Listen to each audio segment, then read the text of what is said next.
Hello friends. So in previous sessions we have discussed the concept of limit of the sequence, convergent sequence, Cauchy sequences. We have proved relations among them like every convergent sequence is Cauchy, convergent sequence is bounded, Cauchy sequence is bounded. Then we have also discussed what is meant by complete metric spaces, and we have taken few examples of complete metric spaces. Later on, we also seen concept of the limit point of set via convergent sequences. Today, we'll see more results about the limit point of sequence and limit point of set. So, take the first theorem.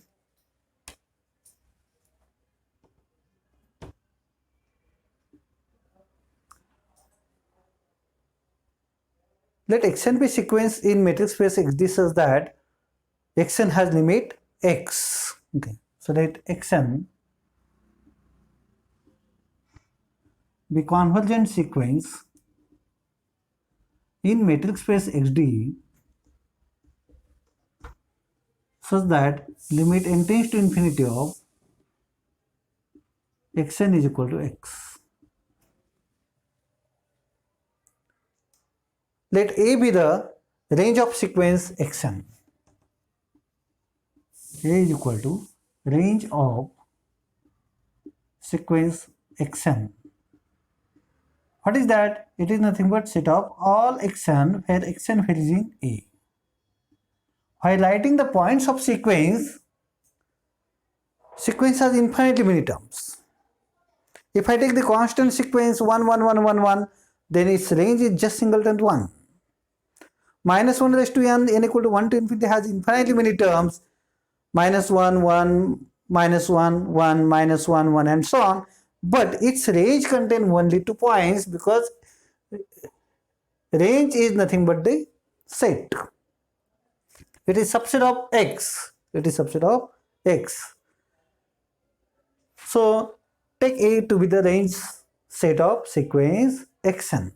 Then A is finite. Then 1.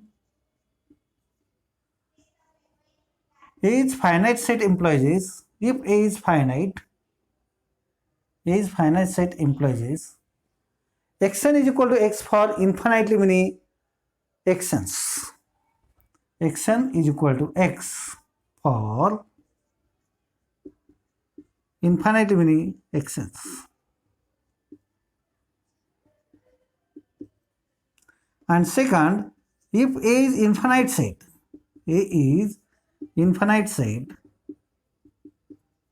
then x is limit point of,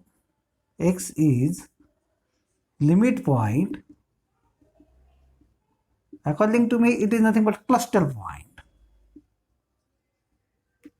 point of A.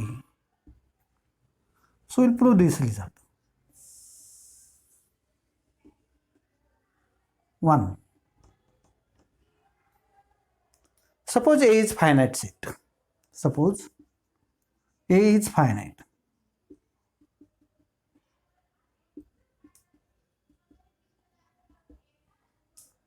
Claim Xn is equal to x for infinite many Xn's. Claim Xn is equal to x for infinitely many Xn's.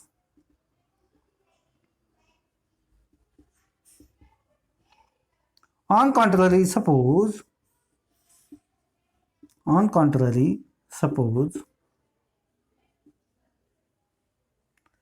Xn is equal to x for finitely many Xn's.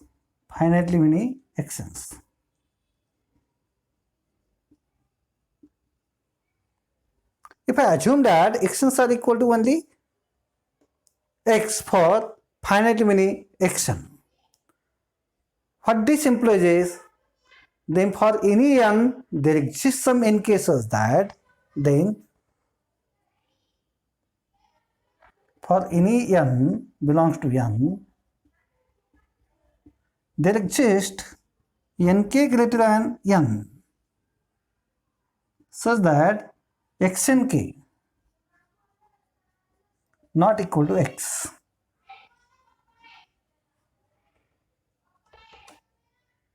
Okay, x and k not equal to x. Then x and k subsequence is subsequence of xn such that limit k tends to infinity of x and k, this must not equal to x. X and k must not equal to x. Okay. As d of x and k x doesn't tends to 0 as k tends to infinity, because all x's are different from x. Then this implies xn has a subsequence which doesn't converge to x. This implies xn has subsequence xn k which doesn't converge to x,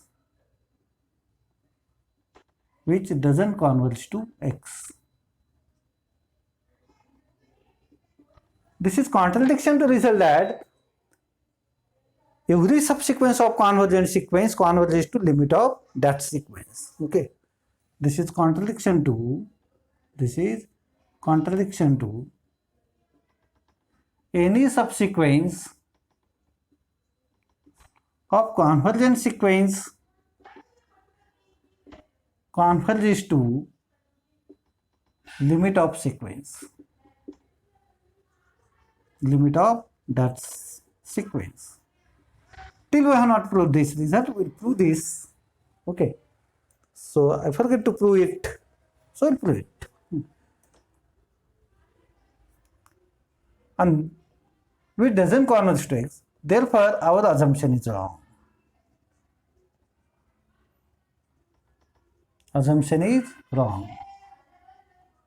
What this implies is xn must be equal to x for infinitely many xn's. Therefore, xn is equal to x for infinitely many xn's.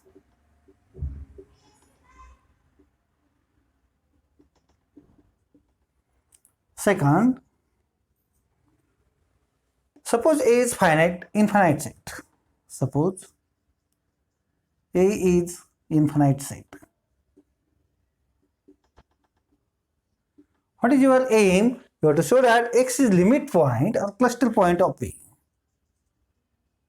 X is limit point or cluster point of A.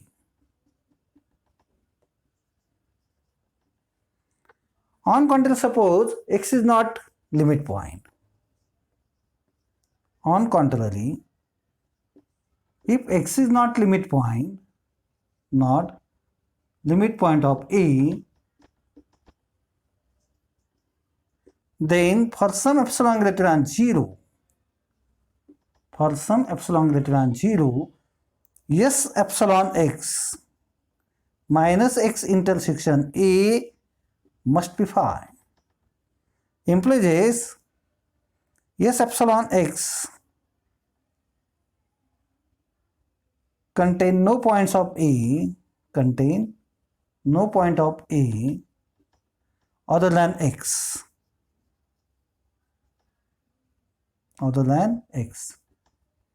Give one for this.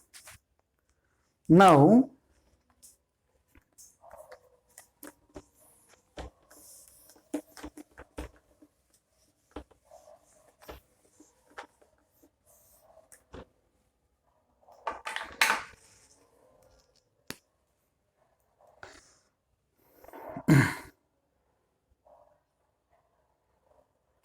what is given? S epsilon x contain no point of x here, but limit of xn is x. Now limit of xn is equal to x. What this implies is? This implies is for any epsilon greater than 0, there exists positive integer n naught such that d of xn x is less than epsilon for any n greater equal n naught. Therefore, xn belongs to s epsilon x for every n greater equal n naught. Thus, s epsilon x must contain, this implies s epsilon x contain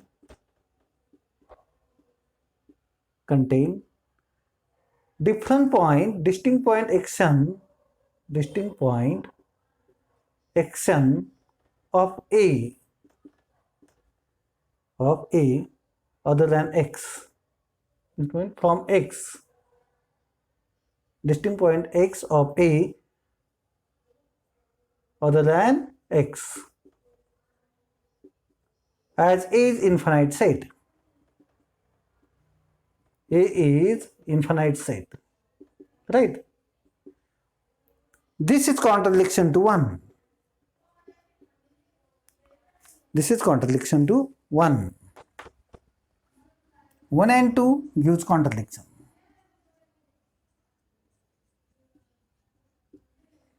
Therefore, our assumption is wrong.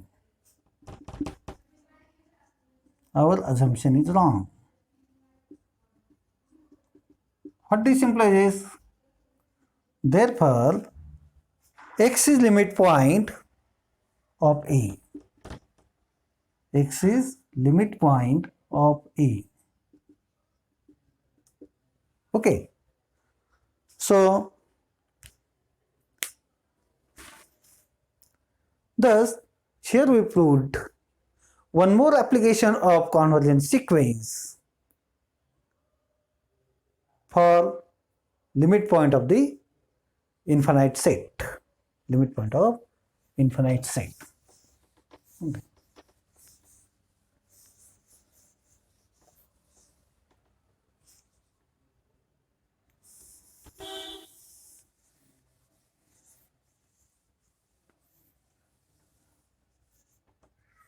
I will take one example from exercise.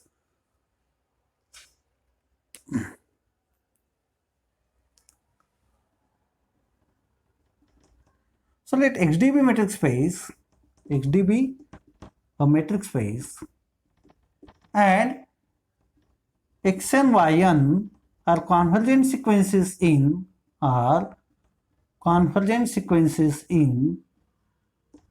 X such that Xn tends to X, Yn tends to Y, as n tends to infinity. Then show that d of xn yn tends to d of xy as n tends to infinity in Ru. We know that distance between two points of metric space is a real number. So with respect to absolute value metric d of xn yn, this sequence must approaches towards d of xy as n tending to infinity. So solution. So for this, d of xn yn is less equal d of xnx plus d of xy plus d of yn by triangle inequality. This implies d of xn yn minus d of xy is less equal d of xnx plus d of yn y by symmetry.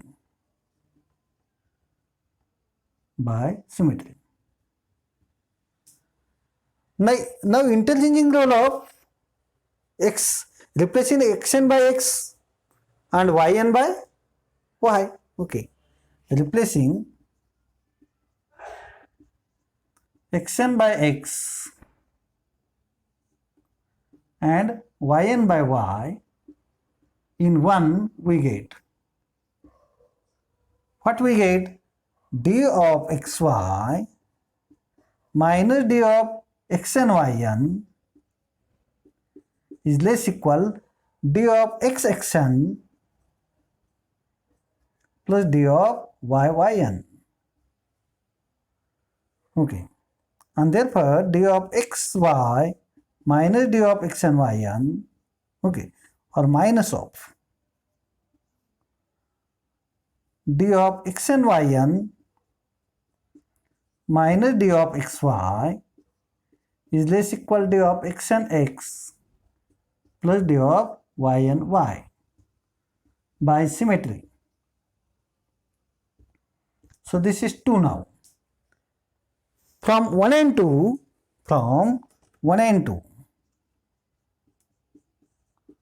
we know that mod x is less equal a. For real number a greater than 0, mod x less equal a, if and only if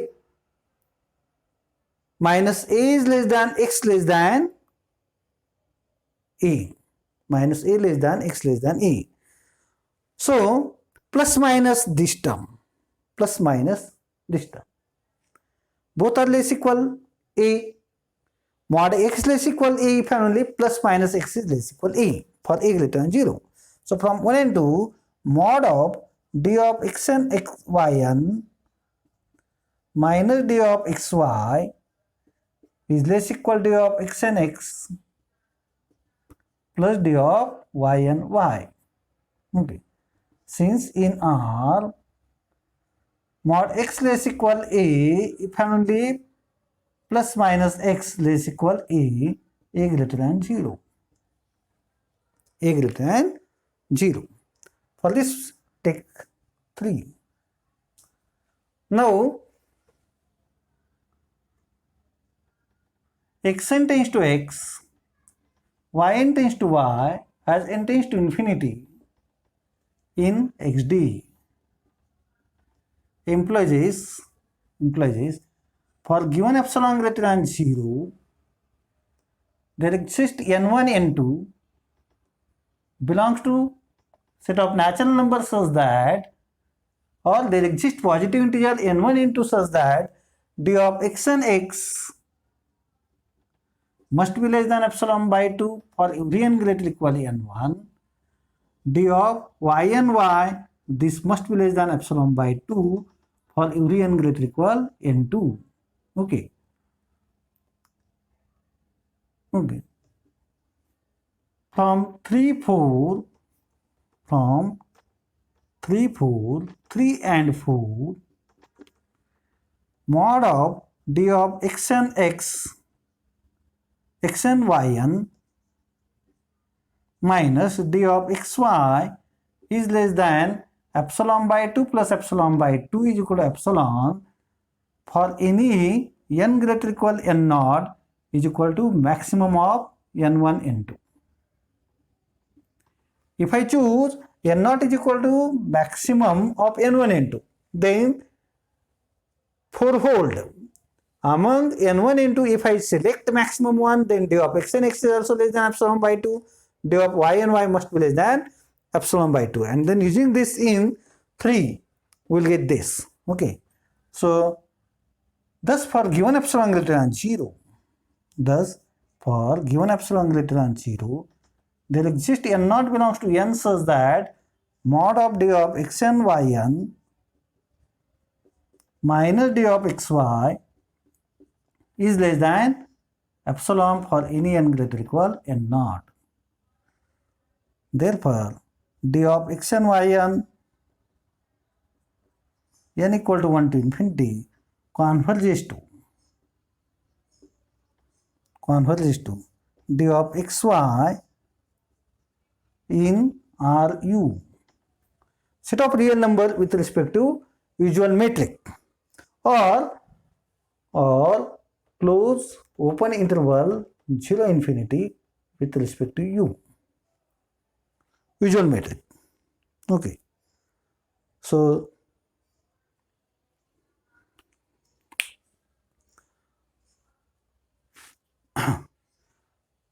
just now I talk about the subsequence.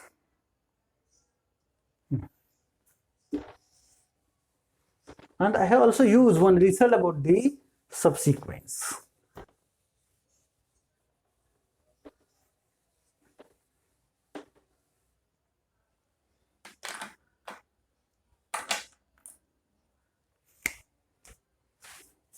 So what is the subsequence?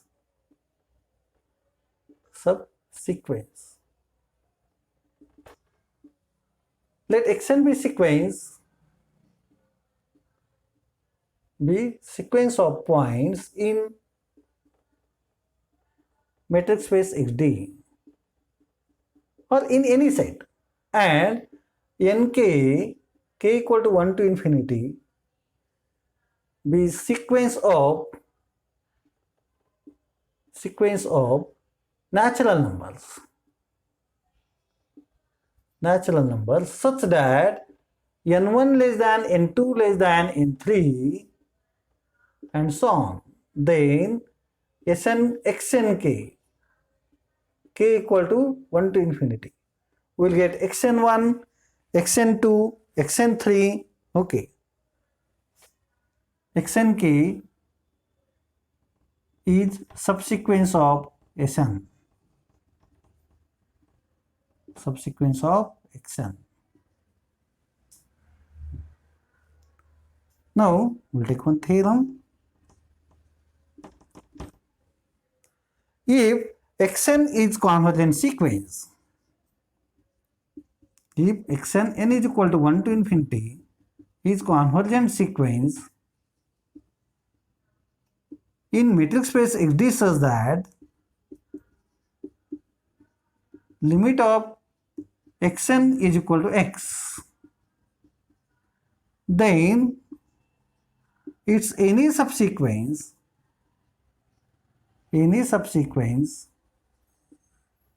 xnk, then any subsequence xnk of xn converges to x.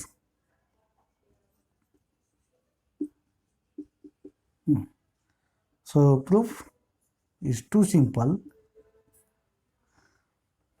Let xnk be subsequence of convergent sequence xn in metric space XD. Now since limit of xn is equal to x, therefore for given epsilon greater than 0, there exists some n naught belongs to n such that d of xn x is less than epsilon for any n greater or equal to n naught. This implies d of xnk x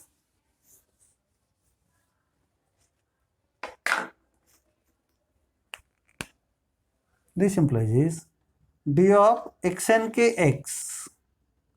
This must be less than epsilon for any nk greater or equal to n also, n naught. And therefore limit k tends to infinity of xnk, because those terms of the subsequence are from xn only. So if n equal to n naught satisfies this relation, then xnk where nk are greater or equal to n naught must satisfy this relation. Means for given epsilon greater than 0, there is positive integer n naught which satisfies this condition. Thus theorem is proved.